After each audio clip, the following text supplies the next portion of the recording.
ಒಂದನೇ ತರಗತಿಯಿಂದ ಪಿಜಿವರೆಗೂ ಕೂಡ ಉಚಿತ ಶಿಕ್ಷಣ ಘೋಷಣೆ ಮಾಡಲಾಗಿದೆ. ಈ ರಾಜ್ಯದಲ್ಲಿ ಅಂಗನವಾಡಿಯಿಂದ ಪಿಜಿವರೆಗೂ ಕೂಡ ಉಚಿತ ಶಿಕ್ಷಣ, ಕಿಂಡರ್ಗಾರ್ಟನ್ನಿಂದ ಪಿಜಿವರೆಗೂ ಕೂಡ ಫ್ರೀ ಎಜುಕೇಶನ್. ಈ ರಾಜ್ಯದಲ್ಲಿ ಅಂಗನವಾಡಿಯಿಂದ ಪಿಜಿವರೆಗೆ ಉಚಿತ ಶಿಕ್ಷಣವನ್ನ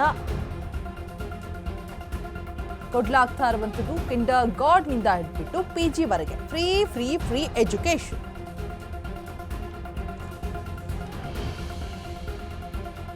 ಇಡೀ ಭಾರತದ ದೇಶದಲ್ಲೇ ಅತ್ಯಂತ ಮಹತ್ವದ ಶಿಕ್ಷಣ ವ್ಯವಸ್ಥೆ.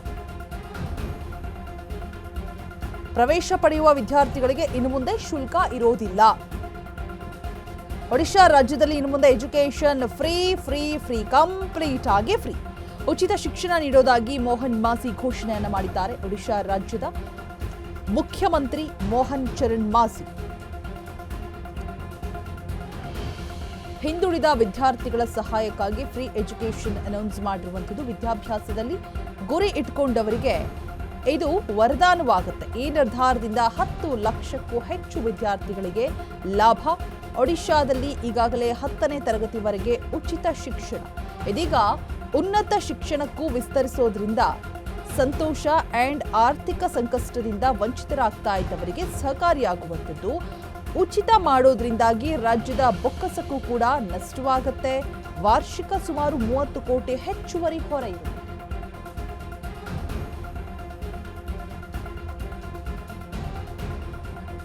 ಒಂದನೇ ತರಗತಿಯಿಂದ ಪಿಜಿವರೆಗೂ ಕೂಡ ಉಚಿತ ಶಿಕ್ಷಣವನ್ನ ಘೋಷಣೆ ಮಾಡಿರುವಂಥದ್ದು ನಿಜಕ್ಕೂ ಒಂದು ರೀತಿಯಾಗಿ ತುಂಬಾನೇ ಒಳ್ಳೆಯ ಒಂದು ವರದಾನವಾಗಿ ಕ್ರಿಯೇಟ್ ಆಗುತ್ತೆ. ಈ ಹಿಂದುಳಿದಂತಹ ವರ್ಗದವರಿಗಾಗಿರ್ಬೋದು, ಕಿಂಡರ್ಗಾರ್ಟನ್ನಿಂದ ಪಿಜಿವರೆಗೂ ಕೂಡ ಫ್ರೀ ಎಜುಕೇಷನ್ ಅಂತ ಹೇಳಿದ್ರೆ ಒಂದು ಡಿಸಿಷನ್ಸ್ ತೆಗೆದುಕೊಳ್ಳೋದೇ ಒಂದು ಸವಾಲು. ರಾಜ್ಯದಲ್ಲಿ ಅಂಗನವಾಡಿಯಿಂದ ಹಿಡಿದುಬಿಟ್ಟು ಪಿಜಿವರೆಗೂ ಕೂಡ ಉಚಿತ ಶಿಕ್ಷಣವನ್ನ ಘೋಷಣೆ ಮಾಡಿದ್ದಾರೆ. ಇಡೀ ಭಾರತ ದೇಶದಲ್ಲೇ ಅತ್ಯಂತ ಮಹತ್ವದ ಶಿಕ್ಷಣ ವ್ಯವಸ್ಥೆ ಇರುವಂಥದ್ದು. ಸೊ ಪ್ರವೇಶ ಪಡೆಯುವಂತಹ ವಿದ್ಯಾರ್ಥಿಗಳಿಗೆ ಇನ್ನು ಮುಂದೆ ಯಾವುದೇ ರೀತಿಯಾದಂತಹ ಶುಲ್ಕ ಇರೋದಿಲ್ಲ. ಸೊ ಒಡಿಶಾ ರಾಜ್ಯದಲ್ಲಿ ಇನ್ನು ಮುಂದೆ ಎಜುಕೇಶನ್ ಕಂಪ್ಲೀಟ್ ಆಗಿ ಫ್ರೀ ಇರುತ್ತೆ. ಸಿಎಂ ಡಿ ಕೆ ಶಿವಕುಮಾರ್ ಅವರೇ, ನಿಮ್ಮ ಇಮೇಜ್ ನ ಹೆಚ್ಚಿಸಿಕೊಳ್ಬೇಕು. 1ನೇ ತರಗತಿಯಿಂದ ಪಿಜಿವರೆಗೂ ಕೂಡ ಉಚಿತ ಶಿಕ್ಷಣವನ್ನ ಘೋಷಣೆ ಮಾಡಿ.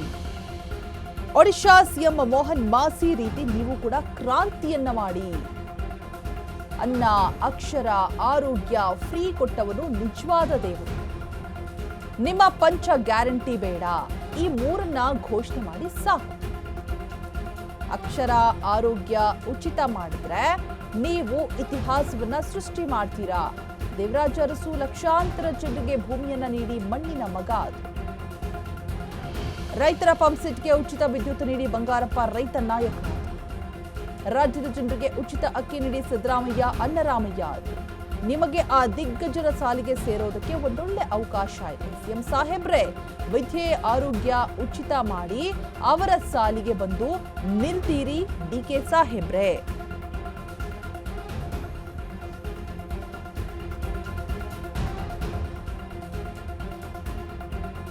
ಪಂಚ ಗ್ಯಾರಂಟಿಗಳು ಬೇಡ, ಈ 3ನ್ನ ಘೋಷಿಸಿದ್ರೆ ಸಾಕು. ಬಿಕಾಸ್ ಅನ್ನ, ಅಕ್ಷರ, ಆರೋಗ್ಯ ಇದು 3 ಕೂಡ ಇಂಪಾರ್ಟೆಂಟ್. ಇದನ್ನ ಫ್ರೀ ಕೊಟ್ರೆ ನಿಜವಾಗ್ಲೂ ನೀವು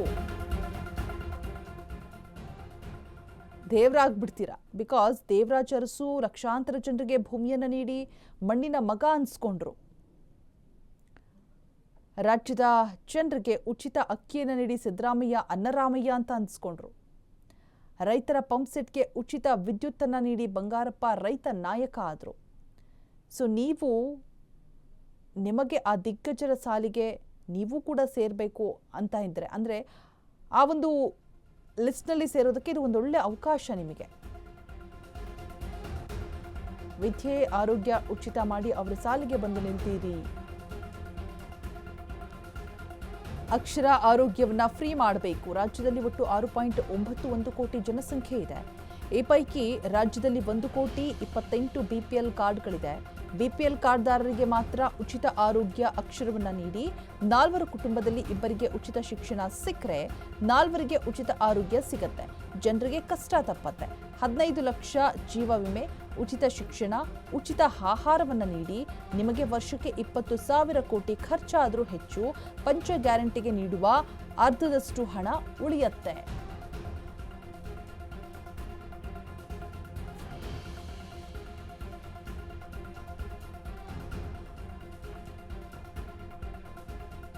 ವೆಕೇಶನ್ ಡೀಟೇಲ್ಸ್ ಅನ್ನ ಕೊಡೋದಕ್ಕೆ ನಮ್ಮ ಪ್ರತಿನಿಧಿ ಪವನ್ ಡೆಸ್ಕ್ ಇಂದ ಲೈವ್ ನಲ್ಲಿ ಜಾಯಿನ್ ಆಗ್ತಾ ಇದ್ದಾರೆ.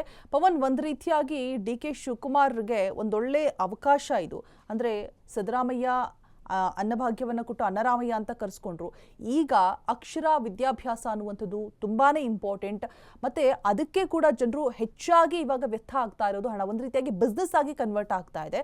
ಸೊ ಅದನ್ನ ಫ್ರೀ ಮಾಡ್ಕೊಡಿ ಅನ್ನುವಂಥದ್ದು ಸಾರ್ವಜನಿಕರ ಬೇಡಿಕೆ ಕೂಡ. ಏನಂತೀರ ಪವನ್ ಈ ಬಗ್ಗೆ ಅಪ್ಡೇಟ್ಸ್ ಕೊಡೋದಾದ್ರೆ? ಈ ಇರುವಂತಹ ಗ್ಯಾರಂಟಿಗಳನ್ನೆಲ್ಲ ತೆಗೆದು ಉಚಿತ ಶಿಕ್ಷಣವನ್ನ ಕೊಟ್ರೆ ಎಷ್ಟು ಯೂಸ್ಫುಲ್ ಆಗುತ್ತೆ ಅನ್ನುವಂಥದ್ದು. ರೋಜಾ, ಏನು ಅಂದರೆ ಒಬ್ಬ ಬಡವ ವ್ಯಕ್ತಿಗೆ ನಾವು ಸಮಾಜದಲ್ಲಿ ಕಟ್ಟಕಡೆಯ ವ್ಯಕ್ತಿ ಅಂತಂದೇಳಿ ರಾಜಕಾರಣಿಗಳನ್ನ ಮಾತಾಡೋದನ್ನು ಕೇಳಿದ್ದೀವಿ. ಕಟ್ಟಕಡೆಯ ವ್ಯಕ್ತಿ ಏನಕ್ಕೆ ಇರಲ್ಲ ಅವನಿಗೆ ಅಂದರೆ ಅನ್ನ ಇರಲ್ಲ, ಆರೋಗ್ಯ ಇರಲ್ಲ, ಶಿಕ್ಷಣ ಇರಲ್ಲ. ಈ ಮೂರನ್ನು ಕೊಡಬೇಕಾದ್ದು ಸರ್ಕಾರದ ಜವಾಬ್ದಾರಿ. ಈಗ ಇವತ್ತಿನ ಕಾಲದಲ್ಲಿ ಅನ್ನ, ಶಿಕ್ಷಣ, ಆಹಾರ ಅನ್ನೋದಿದೆಯಲ್ಲ, ಇದೆಲ್ಲ ಕೂಡ ಲಾಭಿ ಆಗಿದೆ. ಅಕ್ಷರ, ಆರೋಗ್ಯ, ಅನ್ನ ಅನ್ನೋದು ಇವತ್ತು ಲಾಭಿ ಆಗಿದೆ. ಹೀಗಾಗಿ ಇವಾಗ ಇವರು ಪಂಚ ಗ್ಯಾರಂಟಿ ಕೊಟ್ಟಿರೋದು, ಅದರಲ್ಲಿ ಅನ್ನಭಾಗ್ಯ ಇದೆ ಅನ್ನೋದು ಬಡವರಿಗೆ, ನಿಜ ಬಡವರಿಗೆ ಖಂಡಿತ ಸಿಗಬೇಕಾಗಿದೆ. ಅದು ಸಿಗಲೇಬೇಕು, ಅದು ಒಳ್ಳೆಯ ವಿಷಯ.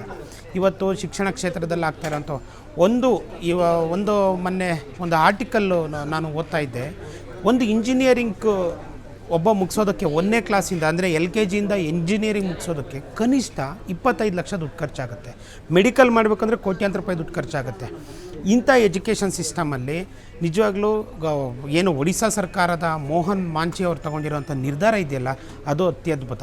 ಎಜುಕೇಷನ್ ಅನ್ನೋದು ಪ್ರತಿಯೊಬ್ಬರಿಗೂ ಬೇಕು. ಅಟ್ ದಿ ಸೇಮ್ ಟೈಮ್ ಅವರಿಗೆ ಆಹಾರ ಬೇಕು ಮತ್ತು ಆರೋಗ್ಯನೂ ಬೇಕು. ಇದನ್ನು ಇವತ್ತು ಸದ್ಯಕ್ಕೆ ಕರ್ನಾಟಕದಲ್ಲಿ ಏನು ದೇವರಾಜ್ ಅರಸು ಆಗಿರ್ಬೋದು, ಇವರು ಬಂಗಾರಪ್ಪನವರಾಗಿರ್ಬೋದು, ಸಿದ್ದರಾಮಯ್ಯನವರಾಗಿರ್ಬೋದು, ಒಂದು ಐತಿಹಾಸಿಕ ನಿರ್ಧಾರಗಳನ್ನು ತೆಗೆದುಕೊಂಡು ಒಂದು ನಿರ್ಧಾರಗಳನ್ನು ಮಾಡಿದ್ದಾರೆ. ಅದೇ ರೀತಿ ರಾಜ್ಯದಲ್ಲಿ ಈ ಸಾಲಿಗೆ ನಿಲ್ಲಬೇಕು ಅಂದರೆ ಡಿ.ಕೆ. ಶಿವಕುಮಾರ್ಗೆ ಒಂದು ಆಪರ್ಚುನಿಟಿ ಇದೆ.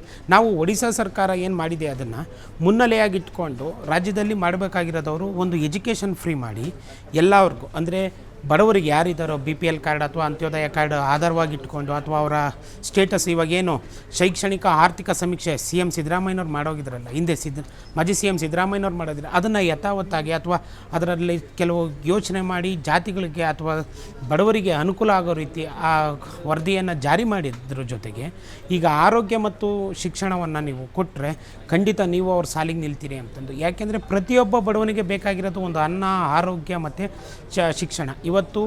ಇವತ್ತಿನ ಖಾಸಗೀಕರಣದಲ್ಲಿ, ಇವತ್ತಿನ ಖಾಸಗಿ ಶಿಕ್ಷಣ ವ್ಯವಸ್ಥೆಯಲ್ಲಿ ಖಂಡಿತ ಯಾರು ಬಡವರು ಓದ್ಸೋಕ್ಕಾಗ್ತಾ ಇಲ್ಲ. ಇದ್ರ ಮಧ್ಯೆ ಆರೋಗ್ಯನೂ ಅಷ್ಟೇ ಕಾಂಪಿಟೇಷನ್ ಶುರುವಾಗಿದೆ. ಸರ್ಕಾರಿ ಆಸ್ಪತ್ರೆಗಳಲ್ಲಿ ಹೋಗೋರ ಸಂಖ್ಯೆ ದಿನೇ ದಿನೇ ಗಣನೀಯ ಕಮ್ಮಿ ಆಗ್ತಿದೆ. ಆದರೆ ಖಾಸಗಿ ಆಸ್ಪತ್ರೆಗಳಿಗೆ ಹೋಗೋರ ಸಂಖ್ಯೆ ಜಾಸ್ತಿ ಆದ್ರೂ ದುಡ್ಡು ಯಾರಿರುತ್ತೋ ಅವರು ಹೋಗುವಂಥ ಸ್ಥಿತಿ ಬಂದಿದೆ. ಹೀಗಾಗಿ CM ಡಿ.ಕೆ. ಶಿವಕುಮಾರ್ ಅವರು ಇಂಥ ನಿರ್ಧಾರ ತಗೊಂಡ್ರೆ ನಿಜವಾಗ್ಲೂ ಅವರು ಐತಿಹಾಸಿಕ ನಾಯಕನಾಗಿ ಉಳಿತಾರೆ. ಇವತ್ತು ಯಾಕೆ ದೇವರಾಜ್ ಅರಸು ನೆನಪಿಸ್ಕೋತೀವಿ, ಇಂದಿರಾ ಗಾಂಧಿ ಅವ್ರನ್ನ ನೆನಪಿಸ್ಕೋತೀವಿ, ಮನಮೋಹನ್ ಸಿಂಗ್ ಅಂತವ್ರನ್ನ ನೆನಪಿಸ್ಕೋತೀವಿ, ಮತ್ತು ಇಲ್ಲಿ ಸಿದ್ದರಾಮಯ್ಯನವರು, ಬಂಗಾರಪ್ಪನವ್ರನ್ನ ನೆನಪಿಸ್ಕೋತೀವಿ ಅಂದರೆ ಇಂಥ ಐತಿಹಾಸಿಕ ನಿರ್ಧಾರಗಳನ್ನು ಮಾಡಿದ್ದಾರೆ. ಇವು ನೇರವಾಗಿ ಅವ್ರಿಗೆ ಫಲಾನುಭವಿಗಳಾಗ್ತಾರೆ. ಯಾರು ಬಡತನದ ರೇಖೆಗಿನ ಕೆಳಗೆ ಇರೋವಂಥವ್ರು ಅಥವಾ ಬಡವರು ಇದ್ದಾರಲ್ಲ, ಈ ಮಧ್ಯಮ ವರ್ಗದವ್ರು ಇದ್ದಾರಲ್ಲ, ಇವರಿಗೆ ಅದು ನೇರವಾಗಿ ತಲುಪುವಂಥ ಯೋಜನೆಗಳು. ಸಹಜವಾಗಿ ಒಂದು ಮನೆಯಲ್ಲಿ 4 ಜನ ಇದ್ದರೆ, ತಂದೆ ತಾಯಿ 2 ಮಕ್ಕಳಿದ್ರೆ, 2 ಮಕ್ಕಳು ಓದ್ತಾ ಇರ್ತಾರೆ, ಅವರಿಗೆ ಅನ್ನದ ಯೋಜನೆಯಲ್ಲಿ ಅಕ್ಕಿ ಸಿಗುತ್ತೆ, ಅವರಿಗೆ ಅನ್ನ ಬಗ್ಗೆ ಏನಕ್ಕೆ ಕೊಟ್ಟಿದ್ದೀರಿ. ಆರೋಗ್ಯನೂ 4 ಜನಕ್ಕೆ ಸಿಗುತ್ತೆ, ಎಜುಕೇಷನ್ ಅವ್ರ ಮನೇಲಿ 2ರಿಗೆ ಸಿಗುತ್ತೆ. ಇದರಿಂದ ವಿದ್ಯಾವಂತರ ಸಂಖ್ಯೆ ಜಾಸ್ತಿ ಆಗುತ್ತೆ, ಸದೃಢ ಸಮಾಜ ಕಟ್ಟೋದಕ್ಕೂ ಒಂದು ಅನುಕೂಲ ಆಗುತ್ತೆ. ಈ ಥರದ ನಿರ್ಧಾರಗಳನ್ನು CM ಡಿ.ಕೆ. ಶಿವಕುಮಾರ್ ಅವರು ಮಾಡಲಿ ಅನ್ನೋದು ನಮ್ಮ ಆಶಯ. ಅಟ್ ದಿ ಸೇಮ್ ಟೈಮ್ ಇವರು ಯಾರು ಒಡಿಶಾ CM ಮೋಹನ್ ಅವ್ರು ಮಾಡಿರೋಂಥ ನಿರ್ಧಾರಕ್ಕೆ ನಾವು ಖಂಡಿತ ಅಪ್ರಿಷಿಯೇಟ್ ಮಾಡಲೇಬೇಕಾಗತ್ತೆ ರೋಜಾ.